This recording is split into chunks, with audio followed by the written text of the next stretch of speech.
Hello friends, welcome to my channel. आज की इस वीडियो में हम क्लास 10th के ज्योग्राफी चैप्टर 6 मैन्युफैक्चरिंग इंडस्ट्रीज़ के बारे में पढ़ेंगे। दिवाली के अवसर पर हरीश अपने मम्मी पापा के साथ मार्केट गया। उन्होंने उसके लिए कपड़े और जूते खरीदे। उसकी माँ ने बर्तन, चीनी, चाय और मिट्टी के दीप खरीदे। हरीश ने देखा कि दुकानें बहुत सामान से भरी थीं। चीज़ों को इतनी अधिक मात्रा में देखकर वो हैरान था। उसके पिता ने समझाया कि जूते, कपड़े, चीनी ये सब बड़े उद्योगों में मशीनों द्वारा बनाए जाते हैं। छोटे उद्योगों में बर्तन बनाए जाते हैं और दिए जैसी चीज़ें व्यक्तिगत तौर पर कारीगरों द्वारा घरेलू उद्योगों में बनाई जाती है। क्या आप इन उद्योगों के बारे में जानते हैं? कच्चे पदार्थ को मूल्यवान उत्पाद में परिवर्तित कर अधिक मात्रा में वस्तुओं के उत्पादन को विनिर्माण या वस्तु निर्माण कहा जाता है। क्या आप जानते हैं? कागज लकड़ी से, चीनी गन्ने से, लोहा इस्पात लौह अयस्क से और एल्युमिनियम बॉक्साइट से निर्मित है। क्या आप ये भी जानते हैं कि कई किस्म के कपड़े ऐसे रेशों से बनते हैं जो रेशा उद्योग में बनता है? द्वितीयक कार्यों में लगे व्यक्ति कच्चे माल को परिष्कृत वस्तुओं में परिवर्तित करते हैं। स्टील, कार, कपड़ा उद्योग, बेकरी और पेय पदार्थों संबंधी उद्योगों में लगे श्रमिक इसी वर्ग के अंतर्गत आते हैं। कुछ व्यक्ति सेवाएं प्रदान करने में रोजगार पाते हैं। इस चैप्टर में हम द्वितीयक क्रियाओं के अंतर्गत विनिर्माण उद्योगों के बारे में पढ़ेंगे। किसी देश की आर्थिक उन्नति विनिर्माण उद्योग के विकास से मापी जाती है। तो अगर आप इस चैनल पर नए हैं तो चैनल को सब्सक्राइब कर लीजिए और अपने दोस्तों के साथ ज़्यादा से ज़्यादा इस वीडियो को शेयर कीजिए। Importance of manufacturing. विनिर्माण उद्योग हमेशा विकास की और विशेषता आर्थिक विकास के ऋण समझे जाते हैं, क्योंकि विनिर्माण उद्योग न केवल कृषि के आधुनिकीकरण में सहायक है बल्कि द्वितीयक और तृतीयक सेवाओं में रोजगार उपलब्ध कराकर कृषि पर हमारी निर्भरता को कम करता है। निर्मित वस्तुओं का निर्यात वाणिज्य व्यापार को बढ़ाता है, जिससे अपेक्षित विदेशी जो पैसे की प्राप्ति होती है। वो देश ही विकसित है जो कच्चे माल को कई और अधिक मूल्यवान तैयार माल में विनिर्मित करता है। भारत का विकास कई और तरीके से शीघ्र औद्योगिक विकास में निहित है। आज वैश्वीकरण के युग में हमारे उद्योगों को अधिक प्रतिस्पर्धी और सक्षम होने की ज़रूरत है। केवल आत्मनिर्भरता ही काफ़ी नहीं है। हमारी वस्तुएं गुणवत्ता में अंतर्राष्ट्रीय स्तर की हो, तभी हम अंतर्राष्ट्रीय बाजार में प्रतिस्पर्धा कर पाएंगे। Classification of industries. रोज़मर्रा के इस्तेमाल की कई औद्योगिक उत्पादों की लिस्ट बनाइए, जैसे कि ट्रांजिस्टर, बिजली का बल्ब, वनस्पति तेल, सीमेंट, कांच का सामान, पेट्रोल, माचिस, स्कूटर, वाहन, दवाइयाँ, ये सब कुछ। अगर हम विशेष मापदंडों के आधार पर इन सभी उद्योगों का वर्गीकरण करते हैं तो वे निर्माण को आसानी से समझ सकेंगे, जैसे कि प्रयुक्त कच्चे माल के स्रोत के आधार पर, कृषि आधारित, खनिज आधारित, आधारभूत उद्योग के आधार पर, उपभोक्ता उद्योग, फिर पूंजी निवेश के आधार पर, फिर उसके बाद से capital investment, then on the basis of ownership यानी स्वामित्व के आधार पर, संयुक्त उद्योग, सहकारी उद्योग, कच्चे और तैयार माल की मात्रा और भार के आधार पर। इन सभी पे हम जान सकते हैं इसकी क्लासिफिकेशन को, वर्गीकरण को। एग्रो बेस्ड इंडस्ट्रीज, सूती वस्त्र, पटसन, रेशम, ऊनी वस्त्र, चीनी और वनस्पति तेल जैसे उद्योग कृषि से प्राप्त कच्चे माल पर आधारित हैं। यहाँ value addition in the textile industry आप देख सकते हैं। टेक्सटाइल इंडस्ट्री भारतीय अर्थव्यवस्था में वस्त्र उद्योग का अपना अलग महत्व है, क्योंकि इसका औद्योगिक उत्पादन में महत्वपूर्ण 14% योगदान है। ये लगभग 350 लाख व्यक्तियों को रोजगार उपलब्ध करवाकर कृषि के बाद दूसरा सबसे बड़ा उद्योग है और लगभग 24.6% विदेशी मुद्रा अर्जित करता है। Cotton textiles. प्राचीन भारत में सूती वस्त्र हाथ से कताई और हथकरघा बुनाई तकनीकों से बनाए जाते थे। 18वीं शताब्दी के बाद विद्युतीय करघों का उपयोग होने लगा। औपनिवेशिक काल के दौरान हमारे परंपरागत उद्योगों को बहुत हानि हुई, क्योंकि हमारे उद्योग इंग्लैंड के मशीन निर्मित वस्त्रों से स्पर्धा नहीं कर पाए।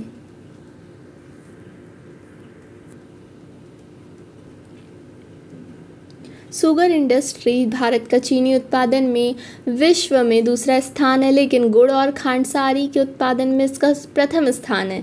इस उद्योग में प्रयुक्त कच्चा माल भारी होता है और ढुलाई में इसके सुक्रोज की मात्रा घट जाती है। चीनी उद्योग की आदर्श स्थिति क्या होनी चाहिए? इस उद्योग की कई चुनौतियां हैं, जैसे कि इस उद्योग का अल्पकालिक होना, पुरानी और असक्षम तकनीक का इस्तेमाल करना, काफ़ी कुछ है, और समय पर कारखानों में न पहुंचना, गन्ने का समय पर और खोई का अधिकतम इस्तेमाल ना कर पाना, इसकी कई चुनौतियां हैं। यहाँ पर आप देख सकते हैं इस फिगर में process of manufacture of steel का दिखाया गया है। मिनरल बेस्ड इंडस्ट्रीज़ वो उद्योग जो खनिज और धातुओं को कच्चे माल के रूप में प्रयोग करता है, खनिज आधारित उद्योग कहलाता है। क्या आप इस वर्ग में आने वाले कुछ और उद्योगों के नाम बता सकते हैं?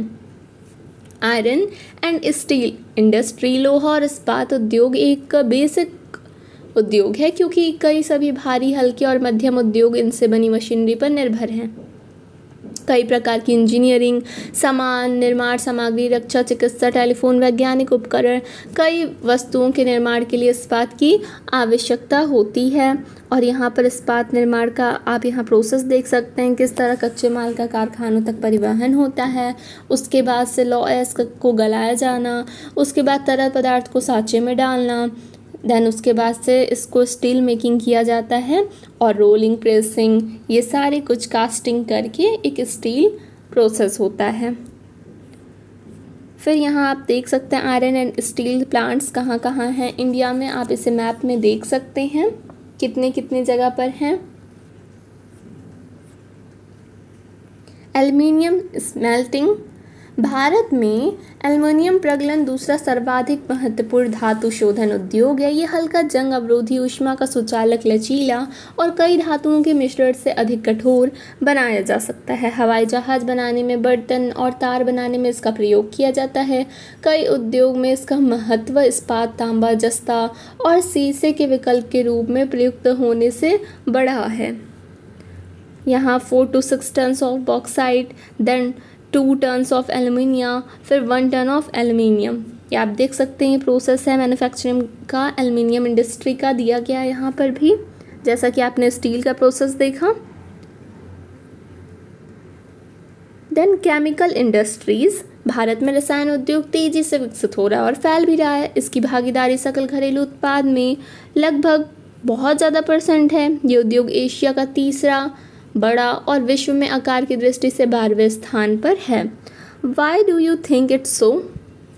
कार्बनिक रसायनों में पेट्रोरसायन शामिल है, जो कृत्रिम वस्त्र, कृत्रिम रबर, प्लास्टिक, रंजक पदार्थ, ये सारे में प्रयोग किए जाते हैं। ये उद्योग तेल शोधनशालाओं और पेट्रोरसायन संयंत्रों के समीप स्थापित है।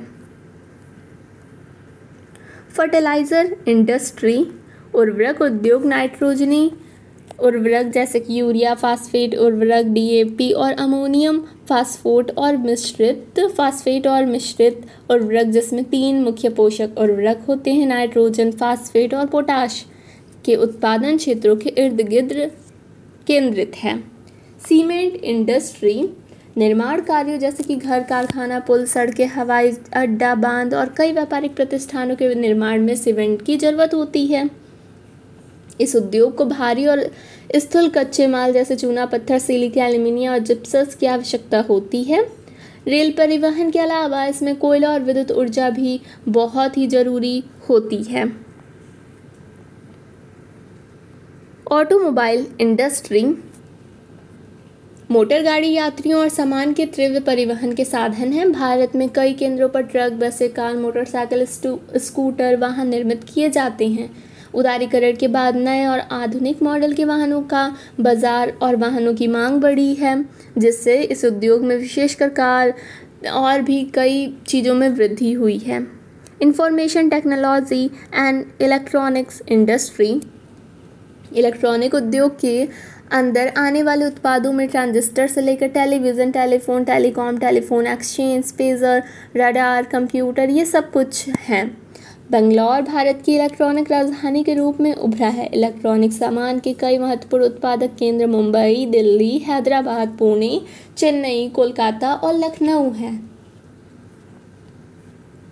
Industrial pollution and environmental degradation और उद्योगों की भारतीय अर्थव्यवस्था की वृद्धि और विकास में महत्वपूर्ण भूमिका है और इनके द्वारा बढ़ते भूमि, वायु, जल और पर्यावरण प्रदूषण को भी नकारा नहीं जा सकता।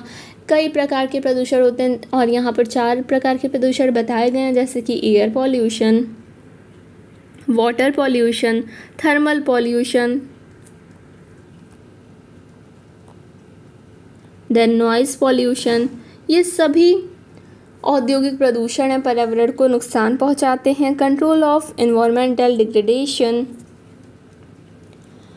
कारखानों द्वारा निष्कासित 1 लीटर अपशिष्ट से लगभग 8 गुना स्वच्छ जल बेकार हो जाता है, दूषित हो जाता है। औद्योगिक प्रदूषण से स्वच्छ जल को कैसे बचाया जा सकता है, इसके कुछ सुझाव यहाँ पर दिए गए हैं, सजेशंस दिए गए हैं, जैसे कि जल की आवश्यकता पूर्ति के लिए वर्षा जल का संग्रहण किया जाना चाहिए, जैविक प्रक्रिया द्वारा द्वितीयक शोधन होना चाहिए, जैविक, रासायनिक और भौतिक प्रक्रियाओं द्वारा तृतीयक शोधन, इसमें अपशिष्ट जल को पुनः चक्र द्वारा पुनः प्रयोग योग्य बनाया जाना चाहिए।